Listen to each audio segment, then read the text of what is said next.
querido Joel, buenos días. Estamos aquí en un sector cultural de Los Vilos importante para hablar de un tema cultural importante también. Estamos observando hace rato ya que hay algunas voces que se levantan en el Congreso para hablar de la ley indígena, integrar a un grupo de personas llamado chango. No sabemos si es etnia, es un grupo especial, de algún sector donde se criaron. Bueno, entre estas cosas también hemos observado que el consejero regional Jaime Herrera está también patrocinando para la región de Coquimbo esta idea de integrar a los changos como etnia regional de la Alianza. ¿Qué opinas tú como historiador? Me imagino que has estudiado este tema. ¿De qué se trata? Por favor, aclara la antena del tema de la raza, de las etnias o de los grupos como el chango o de la costa o serrano o de los valles. Explícanos un poco cómo se subdividió, se dividió el tema de los indígenas en nuestro país, en Centroamérica. Hola, saludos a todos los amigos de Canal 5. Las clasificaciones culturales de los pueblos originarios en Chile, los pueblos indígenas, fueron hechas en la segunda mitad del siglo XX, ¿ya? Las categorías. Antes había avanzado en algo con Diego Barros Arana en su Historia General de Chile, y eso es lo que nosotros estudiamos. En esa época se hablaba de razas, ya es un concepto que tenía que ver con la sangre, con la genética, la herencia. Sin embargo, posterior a la Segunda Guerra Mundial, el concepto de raza quedó desacreditado. Entonces, en una convención de las Naciones Unidas se logró un acuerdo de empezar a llamarlos como etnias, y que tiene que ver más con un conglomerado cultural, una nación, más que un tema de sangre. En este sentido, en Chile hablamos de los pueblos originarios, un concepto que ya se aplicaba a partir de la década del 90 sobre todo. Pero el mapa de las culturas indígenas que nosotros estudiamos en el colegio desde muy niños, donde colocamos las culturas indígenas prehispánicas, antes de la llegada del español, ese es un cuadro que hizo don Ricardo Lacham a partir de 1928. 1928, 1930, y eso es incorporado a la historia de Chile de Francisco Antonio Encina, que estaba muy basada también en Diego Barros Arana. Y eso es lo que nosotros estudiamos en realidad.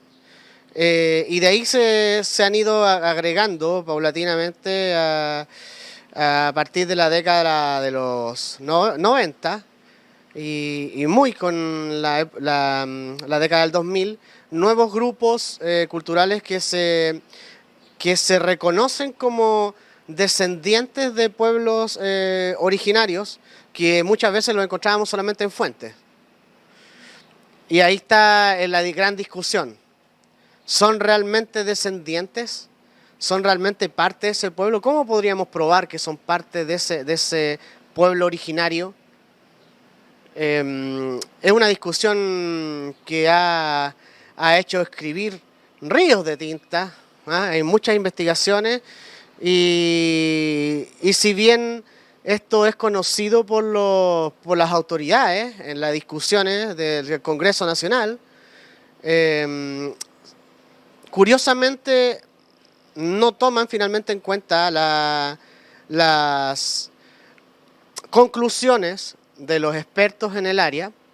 Entonces han aprobado pueblos originarios que ingresen al listado clásico, lo que conocemos, y ahí ha quedado el debate. Estoy hablando del pueblo originario diaguita chileno. Ese ha sido el punto más conflictivo porque el 99% de los historiadores, de los arqueólogos, se opusieron a la idea de llamar a ciertos hallazgos, a ciertas características propias de cerámica, como un solo pueblo homogéneo en el norte chico, tal como como lo pensó Ricardo Lachan en su hipótesis de 1926, refrendada en 1928, de que en el norte chico había solo un solo pueblo, agro, alfarero y luego ganadero, que tuvo un amplio desarrollo hasta la conquista del Inca en el siglo XIV. Entonces, esa discusión hoy en día involucra a otros actores de las ciencias sociales, de las nuevas ciencias que se han ido incorporando a partir del siglo XX, como la antropología, la sociología. Entonces sigue el debate. La gran pregunta es cómo comprobamos o probamos que somos parte de un pueblo originario, dado que han pasado más de 500 años desde la llegada del europeo y con todas las características que señalan los propios cronistas españoles con respecto a las poblaciones de Chile. Bueno, a esta altura del siglo XXI ya ahora se quiere integrar los changos. Entonces, ¿quiénes son los changos, Joel? ¿Es un grupo de personas de cierto sector? ¿Cómo los definen? Bueno, para el español el chango es el habitante de la costa. Para el español, desde 1659 aparece en los documentos la diferenciación entre camanchaca y chango. ¿Ya? Entonces la gran pregunta que deberíamos hacernos si el español llega a Chile en 1536, y el Consejo de Monumentos Nacionales aplica de que en 1532 se puede hablar de arqueología histórica en Chile. El chango, ¿por qué aparece 100 años después en las fuentes? Con ese nombre. Y tenemos 100 años en que el español avanza por el territorio, avanza por la costa, llega a ciertas bahías donde existen estos pequeños núcleos de pescadores y comienza a fundar poblaciones y puertos. Pero puede ser personas que vienen de cualquier parte y se instalan ahí. Lo que hoy día es parte de la discusión es que el español generaliza, un exónimo que él generaliza a todo el hombre indígena habitante de la costa como chango. Pero en realidad, cuando el arte, las crónicas describen al chango, ya es una persona con mucha infiltración a su cultura, tanto por el europeo como también por otras poblaciones indígenas, porque el español hizo lo mismo que el inca.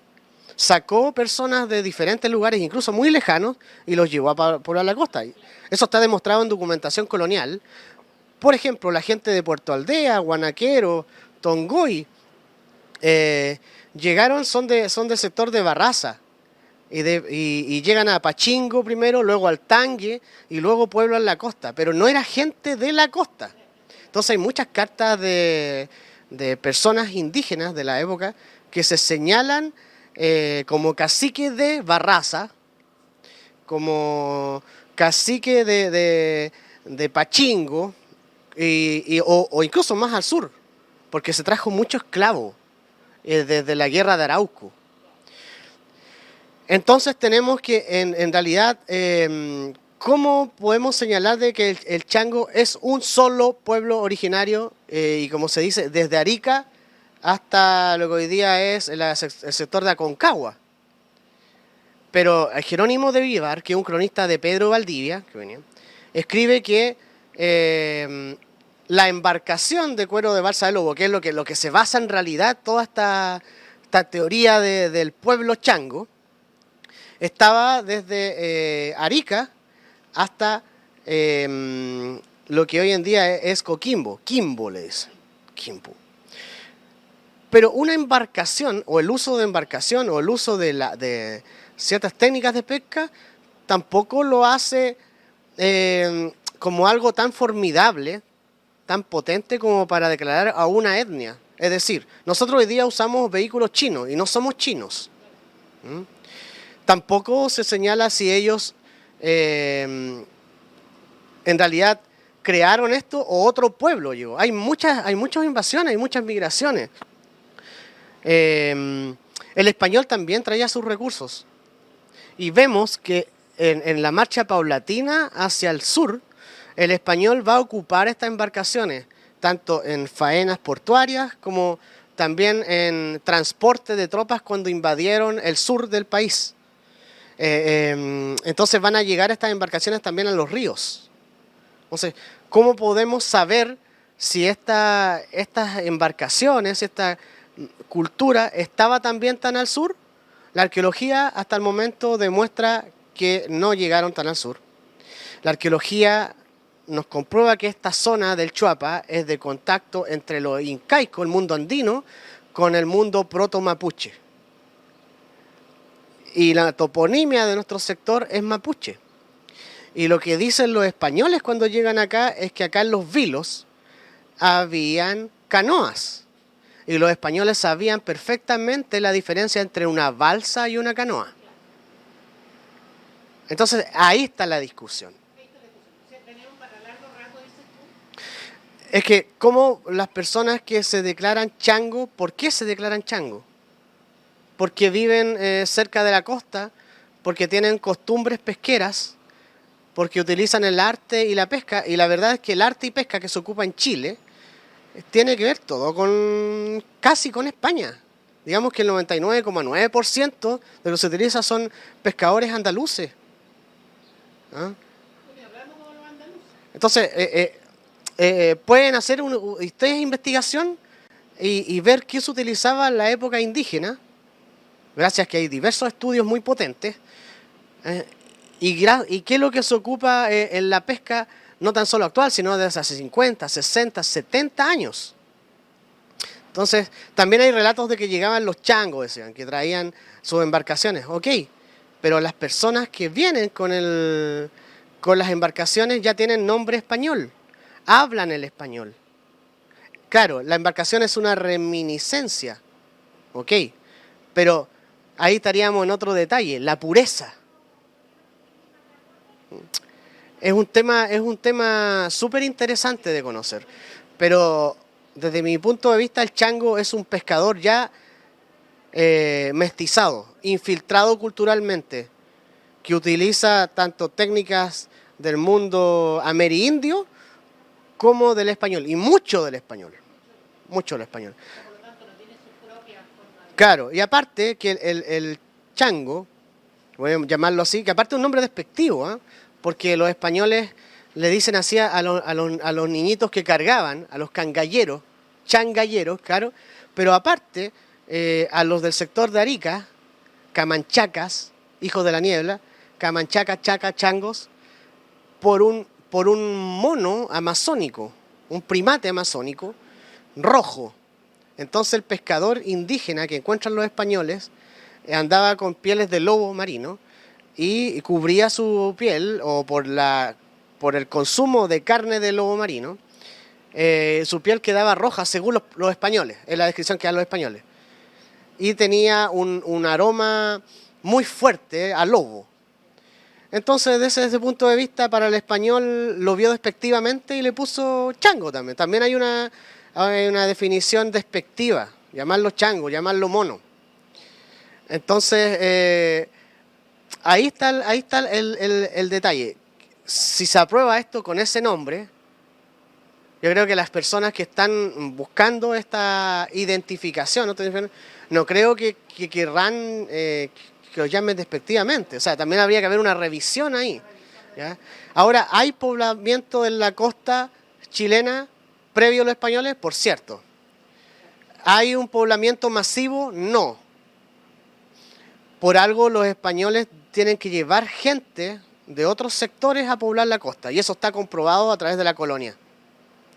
Incluso el pescador de los vilos, que esta zona pertenecía al lonco Michimalonco, el que destruyó Santiago a la época de los españoles, esta zona tiene contenido mapuche, lo que podríamos llamar mapuche.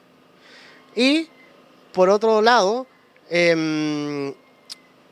las características de la sociedad acá es mapuche, y el español lo conoce, y están los documentos de coloniales, en que indican cuál era la población que había acá.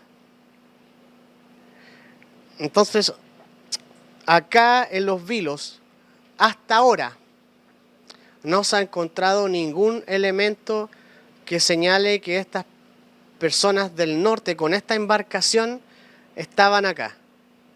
Y la historiografía y la arqueología, a través de más de 80 años de estudio, señalan que no era un pueblo, sino que eran pueblos diferentes. Es decir, el mapuche de la costa, el español le llamó chango en esta zona, el aymara de la costa.